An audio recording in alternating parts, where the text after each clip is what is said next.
आप चाहते हैं कि मैं जब भी कोई वीडियो अपलोड करूं और आपको उसके बारे में पता चल जाए, तो इस चैनल के बेल आइकन पर क्लिक करिए ताकि आपको नोटिफिकेशंस मिलते रहें। Dark season 3 episode number 7। कहानी की शुरुआत होती है अडल्ट एचजी तनहाउस से। वो एक टीवी प्रोग्राम रिकॉर्ड कर रहे हैं जिसमें वो साइंटिफिक इक्वेशंस के बारे में समझा रहे हैं। उनका कहना है कि रियलिटी क्या है, क्या वो सिर्फ एक ही होती है या फिर पैरेलल दुनियाएं एक साथ चल सकती हैं। वो इस बात को ठीक से समझाने के लिए एक साइंटिस्ट के एक्सपेरिमेंट का जिक्र करते हैं। ये हमारी असली दुनिया का ही एक थ्योरेटिकल एक्सपेरिमेंट है।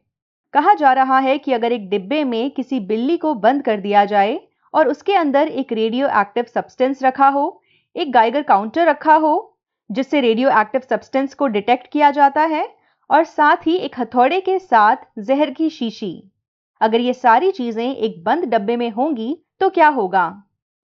पहले बता देती हूं कि ये एक प्रैक्टिकल एक्सपेरिमेंट नहीं है, ये सारी बातें सिर्फ थ्योरेटिकल हैं, तो ऐसा करने के बारे में सोचिएगा भी मत। कहा जा रहा है कि जब रेडियो एक्टिव एटम को गाइगर काउंटर डिटेक्ट कर लेगा तो फिर वो स्विच करेगा और हैमर जहर की शीशी पर गिर जाएगा, जिस वजह से बिल्ली की मौत हो जाएगी। मगर एक दूसरे सिनेरियो में Geiger counter radio active atom को पकड़ नहीं पाएगा, जिस वजह से जहर की शीशी भी नहीं टूटेगी और बिल्ली भी नहीं मरेगी। ये दोनों ही सिचुएशंस सच है अगर डब्बा बंद है। इस एक्सपेरिमेंट के बारे में जब मैंने थोड़ा सा पढ़ा तो पता चला कि रेडियो एक्टिव एटम के टूटने के चांसेस 50-50 होते हैं। तो ऐसे में अगर डब्बा बंद है और आप बाहर से उसे नहीं देख पा रहे, तो फिर आपकी नजर में बिल्ली जिंदा भी हो सकती है या मर भी सकती है। जब तक आप डब्बे को नहीं खोलेंगे तब तक आपको कुछ नहीं पता चलेगा। खैर, आपको ये सोचने की जरूरत नहीं है कि ये थ्योरेटिकल एक्सपेरिमेंट काफी बेवकूफाना है, क्योंकि खुद साइंटिफिक दुनिया में भी इसे काफी कंट्रोवर्शियल माना जाता है। इस सीन के साथ एपिसोड की शुरुआत करने के पीछे मकसद ये है कि आपको ये समझाया जा सके पैरेलल दुनियाएं एग्जिस्ट कर सकती हैं। इसके बाद हम मार्था को देखते हैं जो जोनस के घर के अंदर पहुंची हुई है ताकि उसे बचाकर ऑल्टरनेट वर्ल्ड में लेकर जा सके। वहीं एक और मार्था है जो जोनस के घर के अंदर जाने से पहले ही रुक जाती है, क्योंकि उसे रोकने वाला है बारतोश। पिछले एपिसोड में ही ईवा ने बताया था कि टाइम लूप के दौरान एक स्विच पॉइंट आता है जहां से रियलिटीज चेंज हो सकती हैं। हम इतना जानते हैं कि जोनस की भी 2 रियलिटीज थीं। एक में वो ऑल्टरनेट वर्ल्ड में आया और फिर मारा गया, वहीं दूसरी रियलिटी का जोनस ऑल्टरनेट वर्ल्ड में कभी गया ही नहीं। तो अब अगर जोनस की 2 रियलिटीज हैं तो ऑफ कोर्स मार्था की भी 2 रियलिटीज होंगी। एक मार्था वो जो जोनस को लेने गई और एक वो जो जोनस को लेने नहीं गई। इस पूरे एपिसोड के दौरान बेसिकली हमें वही दुनिया दिखाई जाएगी जिसमें जोनस ने एग्जिस्ट किया। खैर, ऑल्टरनेट वर्ल्ड के बारतोश ने ऑल्टरनेट वर्ल्ड की मार्था को घर के अंदर जाने से पहले ही रोक लिया है। वो उसे कहता है कि एडम ने तुमसे झूठ बोला था। वो एपोकलिप्स को नहीं रोकना चाहता। फिर बारतोश अपने पास से टाइम ट्रैवल डिवाइस निकालता है ताकि उसे यहां से लेकर जा सके। वहीं अंदर घर में जोनस बेसमेंट के अंदर चला जाता है और नहीं मरता। अब चलते हैं 1974 में। अब फिर से एचजी तनहाउस को दिखाया जाता है। कहा जा रहा है कि इंसान को मौत के कॉन्सेप्ट को समझने में कितनी मुश्किल होती है। वो बार बार सोचता है कि किसी तरह से मौत को रिवर्स किया जा सकता हो। तनहाउस एक कब्र के सामने खड़े हुए हैं। उनका बेटा, बहू और पोती एक एक्सीडेंट में मारे गए थे। साथ साथ कहा जा रहा है कि क्या ये पॉसिबल है कि हम अलग अलग रियलिटीज का इस्तेमाल करते हुए मरे हुए लोगों को जिंदा कर सकें। इसके बाद ही वो पास के बंकर में जाते हैं और उसे ऑब्जर्व करते हैं। अब चलते हैं ओरिजिनल वर्ल्ड के 2021 में। एपोकलिप्स के बाद विंडन तबाह हो चुका है। यंग नोआ यंग एलिजाबेथ के साथ केव का रास्ता ढूंढने की कोशिश कर रहा है। इन्हें सिकमुंडस का दरवाजा तो मिलता है, मगर रास्ता पूरी तरह से बंद है, यानी पैसेज के जरिए फिलहाल टाइम ट्रैवल नहीं किया जा सकता। खैर, नोआ उदास एलिजाबेथ को पैराडाइज के बारे में बताता है, यही कि पैराडाइज में दुख नहीं होगा। एडम ने वादा किया था कि पैराडाइज जरूर आएगा। जिस सिचुएशन में ये बच्चे रह रहे हैं, ऐसे में उम्मीद बहुत बड़ा रोल प्ले करती है। हम समझ सकते हैं कि इसी पैराडाइज के बारे में सोच सोच कर इन्होंने अपनी जिंदगी बिताई, और इसीलिए बड़ा होने के बाद भी इन्होंने पैराडाइज पर से अपना भरोसा नहीं खोया। ये आंख बंद करके एडम की हर बात को फॉलो करते रहे। इसी दुनिया के 1890 में चलते हैं। यहाँ पर जोनस टाइम मशीन को टेस्ट कर रहा है, मगर कामयाबी उसके हाथ नहीं लग रही।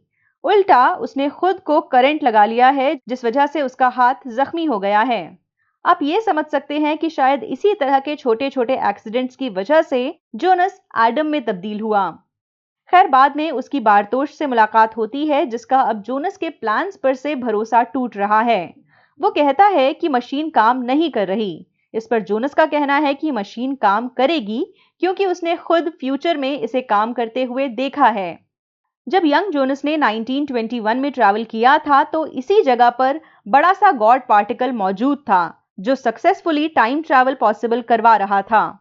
इसीलिए अडल्ट जोनस को लग रहा है कि भले ही थोड़ा वक्त लगे, मगर गॉड पार्टिकल स्टेबल हो जाएगा।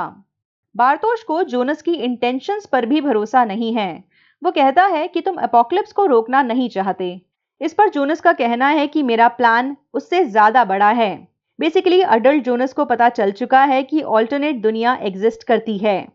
वो कहता है कि मैं दोनों दुनियाओं के ओरिजिन के बारे में जानना चाहता हूं, ताकि उसको खत्म कर सकूं और फिर पैराडाइस आ जाए। ये पहली बार है जब हम अडल्ट जोनस को एडम की तरह बातें करते हुए देख रहे हैं।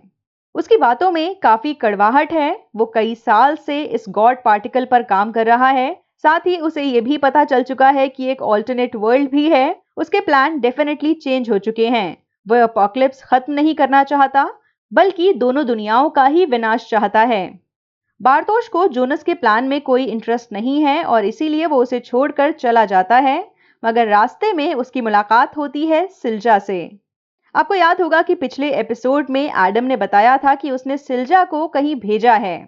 इस सिल्जा ने अपने सूट को एक जगह पर छुपा दिया है और आकर वो बारतोश से खुद को इंट्रोड्यूस करती है। बारतोश हमारा बड़ा भोला है, सिर्फ सिल्जा को भेजने की देरी थी और वो पहले जो जोनस को छोड़कर जाने वाला था, अब कहीं नहीं गया।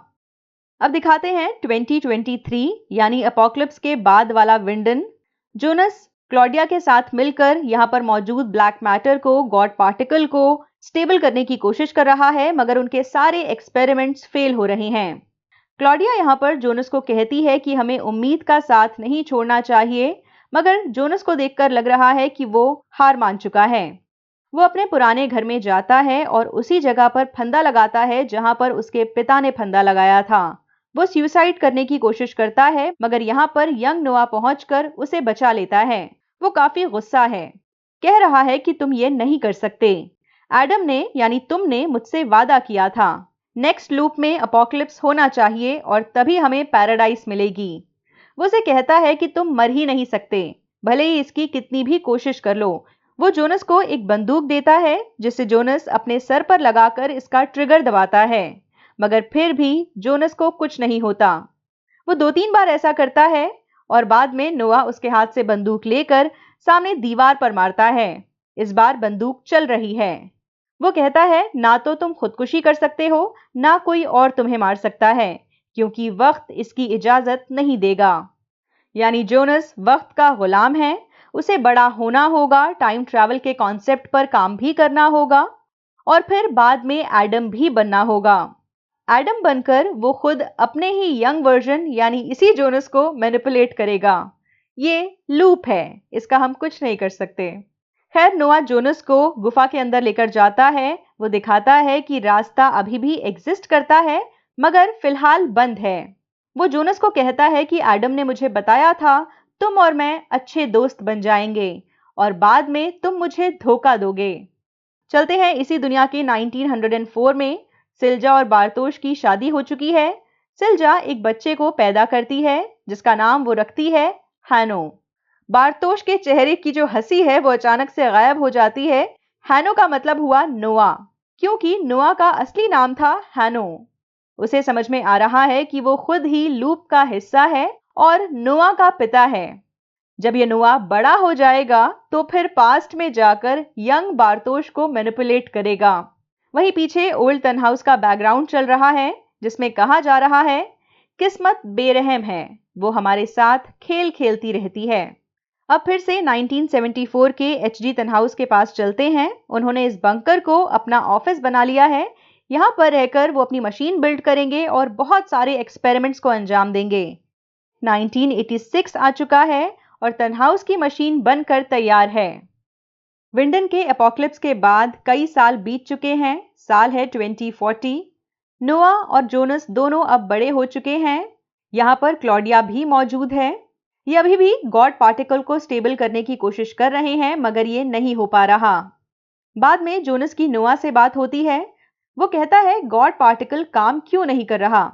ऐसे में नोआ का कहना है कि शायद क्लॉडिया चाहती ही नहीं कि गॉड पार्टिकल काम करे। उसे क्लॉडिया पर भरोसा नहीं है। उसका कहना है कि क्लॉडिया कई कई दिनों के लिए अचानक गायब हो जाती है। नोआ उससे कहता है कि तुम्हें क्लॉडिया पर भरोसा क्यों है। इस पर जोनस का कहना है कि तुम्हें एडम पर भरोसा क्यों है। उसने तुम्हें झूठ बोला, कोई पैराडाइस एग्जिस्ट नहीं करती। जोनस ये भी कह रहा है कि मैं जानता हूं तुम्हें लगता है मैं आगे चलकर एडम बन जाऊंगा, पर ऐसा नहीं होगा। वो ये भी कहता है कि मैंने फ्यूचर में इस गॉड पार्टिकल को काम करते हुए देखा है। वो 2052 की बात कर रहा है, जब यंग जोनस फ्यूचर में आया था और उसने पावर प्लांट के अंदर इस गॉड पार्टिकल को चलते हुए देखा था। फिलहाल अडल्ट जोनस का कहना है कि मैं दोबारा टाइम ट्रैवल करके पास्ट में जाऊंगा और सब कुछ ठीक कर दूंगा। इस बार मेरे पास पहले से ज्यादा जानकारी है, तो मैं चीजें बदल पाऊंगा। लगता नहीं कि इस बात में सच्चाई है, क्योंकि जो स्ट्रेंजर जोनस सीजन 1 में विंडन में आया था, उसे भी यही लग रहा था कि वो चीजें ठीक कर पाएगा, मगर ऐसा नहीं हो पाया। तो फिलहाल ये लूप ही चल रहा है। यंग जोनस अडल्ट जोनस बन चुका है, मगर वो चीजें ठीक शायद नहीं कर पाएगा। यहाँ पर हम प्रेग्नेंट एलिजाबेथ को देखते हैं। भले ही उसने अपनी फैमिली के सारे मेंबर्स को खो दिया है, मगर वो नोआ के साथ खुश लग रही है। खैर, नोआ के क्लॉडिया को लेकर जो डाउट्स थे वो सही थे, क्योंकि हम क्लॉडिया को अब ईवा की क्लॉडिया से बातचीत करते हुए देखते हैं। ईवा वाली क्लॉडिया इस क्लॉडिया से कहती है कि जोनस को तुम पर शक तो नहीं हो रहा। ईवा वाली क्लॉडिया इस क्लॉडिया को यह भी कहती है कि फिलहाल गॉड पार्टिकल को काम नहीं करना चाहिए। यानी नोआ की बात सही है, ये वाली क्लॉडिया फिलहाल चाहती ही नहीं कि गॉड पार्टिकल सस्टेन हो। ईवा वाली क्लॉडिया का कहना है कि दोनों दुनियाओं की गांठों का, नॉट्स का बना रहना जरूरी है, ताकि सब कुछ ठीक हो सके। खैर, ओरिजिनल वर्ल्ड की क्लॉडिया ईवा वाली क्लॉडिया से कहती है कि क्या ईवा को पता है वो क्या कर रही है। जब मैं अपने बूढ़े सेल्फ से मिली थी तो उसने मुझे कहा था सब कुछ अगर ठीक होगा तो रेजिना जिंदा रह पाएगी। मगर रेजिना के जिंदा रहने का फायदा ही क्या, जब उसे बार बार तकलीफ सहनी पड़े। वो अपने पास से बंदूक निकालती है और ईवा वाली क्लॉडिया पर तान देती है। वो कहती है दोनों दुनियाओं की गांठ को खोलने का कोई ऐसा तरीका जरूर होगा जिसमें सारे लोग ना मारे जाएं। उसका कहना है कि मैं चाहती हूं रेजिना जिंदा रहे, मगर वो वाकई जिंदगी जी पाए। बेसिकली एक ऐसी जिंदगी जिसमें रेजिना को तकलीफ ना उठानी पड़े। ओरिजिनल क्लॉडिया का कहना है कि एडम और ईवा दोनों ही नहीं जानते कि सब कुछ ठीक कैसे होगा। फिर वो ईवा वाली क्लॉडिया को गोली मार देती है। क्लॉडिया हर किसी से झूठ बोल रही है, डबल गेम्स खेल रही है, मगर उसके दिमाग में फिर भी एक पर्टिकुलर प्लान हमेशा रहता है। अभी उसने अपने ही काउंटर सेल्फ को मार दिया है, और ना तो वो एडम की बातें सुनना चाहती है, ना ईवा की बातें सुनना चाहती है, और उसे लग रहा है कि मैं ऐसा रास्ता बनाऊंगी जिसमें हर किसी को मरना ना पड़े और मेरी रेजिना भी एक अच्छी जिंदगी जी पाए। Let's see. अब चलते हैं ऑल्टरनेट वर्ल्ड में। ये ईवा का वही ऑफिस है जिसे हमें पिछले एपिसोड में भी दिखाया गया था। यहाँ की सफाई हो चुकी है, मगर यहाँ मौजूद पेंटिंग्स अभी भी जली हुई हैं। खैर, यहाँ पर ओरिजिनल वर्ल्ड की क्लॉडिया पहुंचती है और उसने अपने बाल उसी तरह से बांध लिए हैं जैसे ईवा वाली क्लॉडिया के बाल बंधे हुए थे। खैर, यहाँ पर ईवा के पास टाइम मशीन का ब्लूप्रिंट मौजूद है। वो इसे क्लॉडिया के हाथों में सौंपती है और कहती है कि इसे ओरिजिनल क्लॉडिया को देना है, ताकि वो इस ब्लूप्रिंट को तनहाउस तक पहुंचा सके। अब ये ब्लूप्रिंट ईवा के पास कैसे आया? हमें पहले एपिसोड में दिखाया गया था कि उस अनाम तिकड़ी ने, जिसने एडम का ऑफिस जलाया था, उसी ने यहाँ से ब्लूप्रिंट को उठाकर अपने साथ रख लिया था। सो बेसिकली उसने ये ईवा को दिया और ईवा अब ये क्लॉडिया को दे रही है ताकि वो इसे तनहाउस तक पहुंचा सके।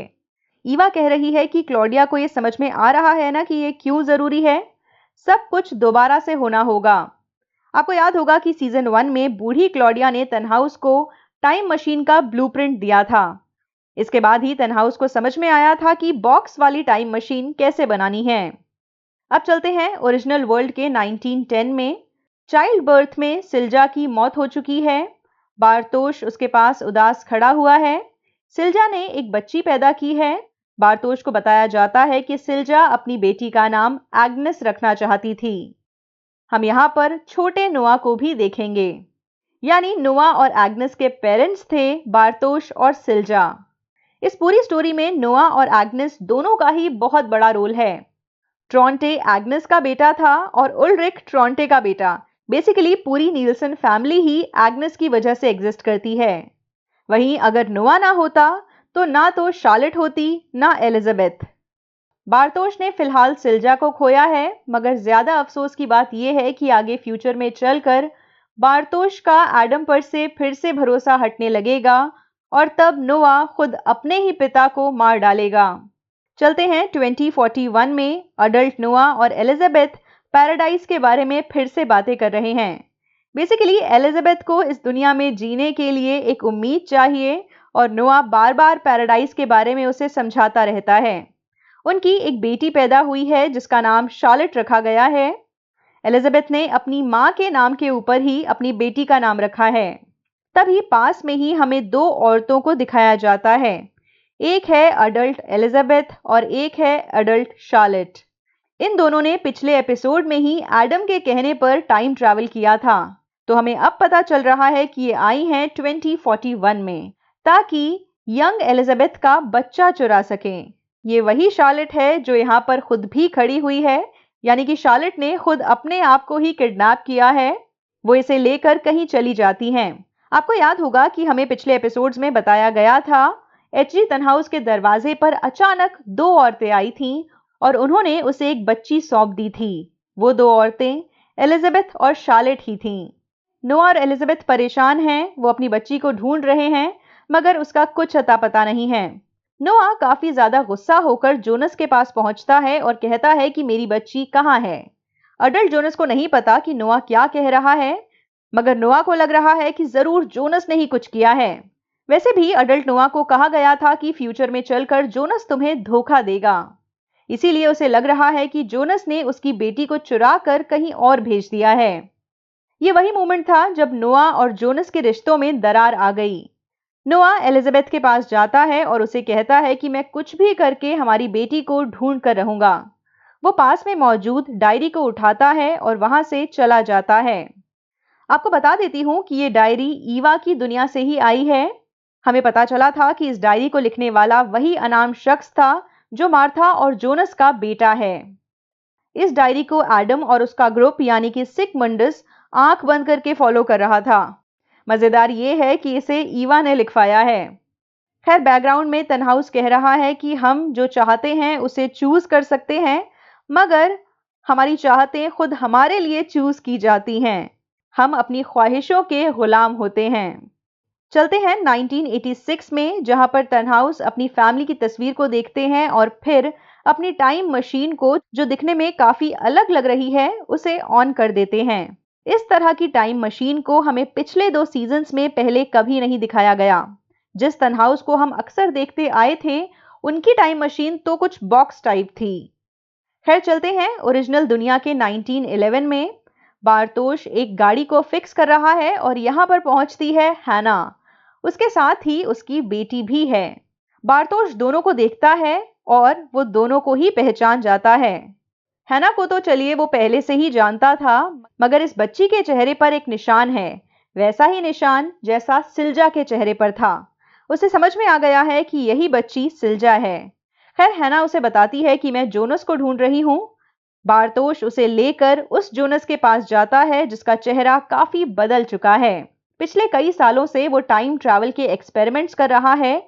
हमने ये भी देखा कि किस तरह से उसे करंट लगा था और उसका हाथ झुलस गया था, तो हम ये समझ सकते हैं कि इसी तरह के एक्सपेरिमेंट्स की वजह से उसका चेहरा बिगड़ गया है। हैना जोनस को देखती है, काफी इमोशनल हो जाती है और कहती है कुछ दिनों पहले एक औरत मेरे पास आई थी जिसका नाम ईवा था और उसने मुझे बताया कि तुम्हें मेरी जरूरत है। अब मैं आ गई हूं और तुम्हारे साथ ही रहूंगी। हैना को एहसास हो रहा है कि उसने काफी गलत किया। उसे लग रहा है कि उसे अपने बेटे को छोड़कर कभी जाना ही नहीं चाहिए था। वहीं जोनस के एक्सप्रेशंस काफी अलग हैं। वो काफ़ी इमोशनलेस लग रहा है। वो सिंपली बारतोश को कहता है कि इनके लिए कमरा तैयार किया जाए। आप देख सकते हैं कि हैना यहाँ पर सिर्फ अपनी बेटी के साथ नहीं है, उसकी टाइम ट्रैवल मशीन भी यहाँ पर मौजूद है। उसी रात जोनस, जो अब एडम बन चुका है, अपनी माँ के कमरे में आता है। वो अपनी छोटी बहन को देख रहा होता है। तभी हैना की आंखें खुलती हैं और पूछती है कि तुम क्या कर रहे हो। एडम कहता है, सिल्जा को यहाँ पर नहीं होना चाहिए, सारे मोहरे अपनी जगह पर होने चाहिए। वो उसे कहता है कि तुम भी गलत जगह पर हो और सिल्जा भी। इसके बाद वो उससे माफी मांगता है और फिर अपनी माँ की जान ले लेता है। फिर एडम अपनी बहन सिल्जा को उठाता है और उसे कहीं लेकर चला जाता है।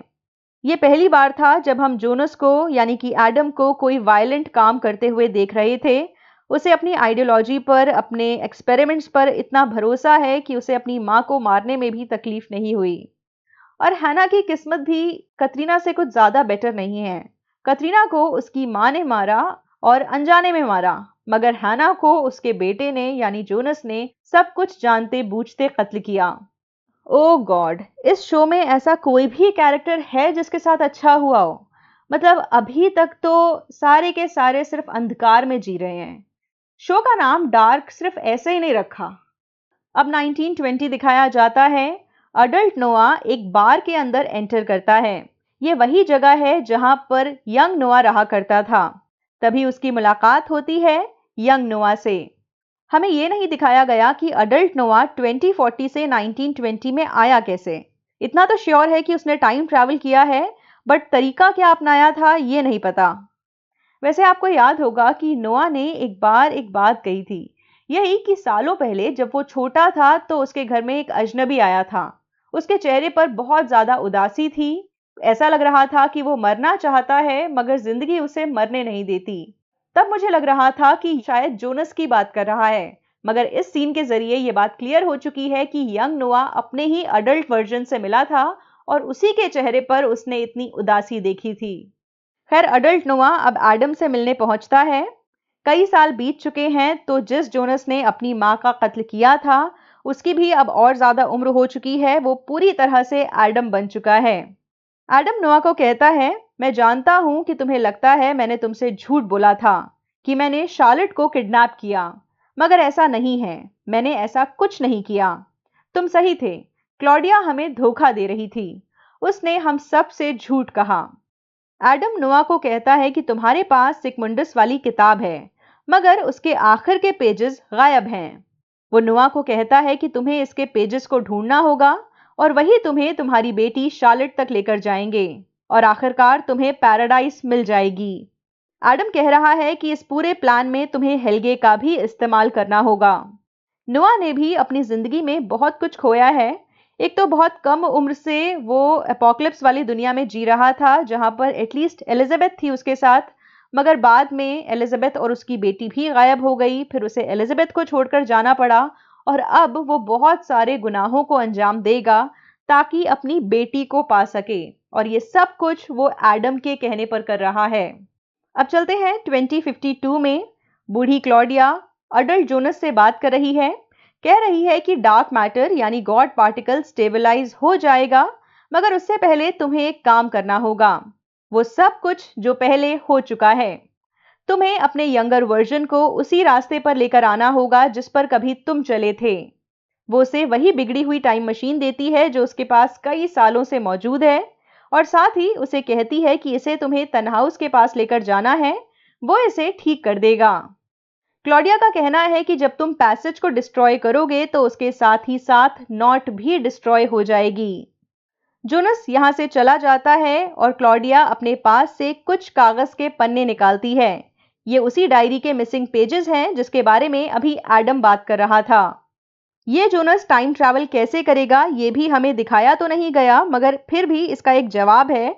अंदाजा लगा सकते हैं कि वो यहाँ पर मौजूद केव का दरवाजा इस्तेमाल करते हुए 2019 में पहुंचता है, क्योंकि हमें सीजन 1 में दिखाया भी गया था कि वो केव के रास्ते विंडन में आया था। उसी सीजन में हमने देखा था कि जोनस के पास एक टूटी हुई टाइम मशीन है जिसे रिपेयर करवाने के लिए वो एचजी तनहाउस के पास लेकर गया था।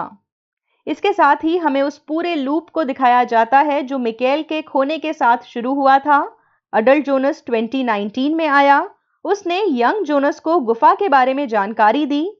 बूढ़ी क्लॉडिया यंग क्लॉडिया से मिली और उसे टाइम ट्रैवल के बारे में समझाया। साथ ही साथ बहुत सारे इवेंट्स होते हैं जो अपने आप को दोहराते रहते हैं। नोआ बंकर के अंदर अपनी ही टाइम मशीन बना रहा है और बच्चों पर एक्सपेरिमेंट कर रहा है। यही नोआ यंग बारतोश से भी मिलता है। बूढ़ी क्लॉडिया यंग क्लॉडिया को कहती है कि तुम्हें एडम को रोकना होगा। खैर, इस सीक्वेंस के आखिर में हमें ऑल्टरनेट वर्ल्ड की मार्था को दिखाया जाता है जो जोनस की जान बचाने के लिए उसके घर में जाने वाली थी, मगर बारतोश ने उसे रोक लिया। इस ऑल्टरनेट वर्ल्ड के बारतोश को पिछले एपिसोड में ही उसका अडल्ट वर्जन लेने आया था और शायद इस दौरान उसने अपने यंगर सेल्फ को बहुत सारी बातें बताई ताकि वो मार्था को रोक सके। मार्था जोनस की जान नहीं बचाती, उसी दुनिया में वो एडम नहीं बनता और फिर ऑल्टरनेट वर्ल्ड की मार्था को जोनस को बचाने के लिए नहीं भेजता। ये पूरा सर्कल है। 2 रियलिटीज होनी ही थी। जोनस को एक रियलिटी में मरना था और दूसरी रियलिटी में मार्था को मरना था। एक में जोनस को सरवाइव करके एडम बनना था और दूसरी में ऑल्टरनेट वर्ल्ड की मार्था को ईवा बनना था। खैर, ऑल्टरनेट वर्ल्ड का बारतोश मार्था को अपने साथ ईवा के ऑफिस में लेकर जाता है। वो कहता है कि सिर्फ यही लोग हैं जो हमें बचा सकते हैं। मार्था कह रही है कि इन लोगों की वजह से ही तो ये सब कुछ हुआ है, मगर बारतोश का कहना है नहीं, ये बात सच नहीं है। ये लोग रोशनी के साथ हैं। ये लोग से उसके कहने का मतलब है ईवा रोशनी के साथ है और एडम अंधकार के साथ। तभी वहां पर ईवा खुद पहुंचती है। वो मार्था से बातें करती है, कहती है हम उन लोगों से सबसे ज्यादा चिढ़ते हैं जो हमारे जैसे होते हैं। ऐसा ही कुछ एडम ने जोनस से भी कहा था। ईवा उससे एक और ऐसी बात कहती है जो एडम पहले जोनस को बोल चुका है। वो ये कि मैं हमेशा सोचती थी कि मैं बड़ी होकर, बूढ़ी होकर तुमसे वो सारी बातें एग्जैक्टली वैसे कैसे कह पाऊंगी जैसे मैं पहले सुन चुकी हूं, मगर अब इतने सालों बाद मुझे सब कुछ समझ में आता है। कुछ दर्द ऐसे होते हैं जिन्हें हम कभी नहीं भूल सकते।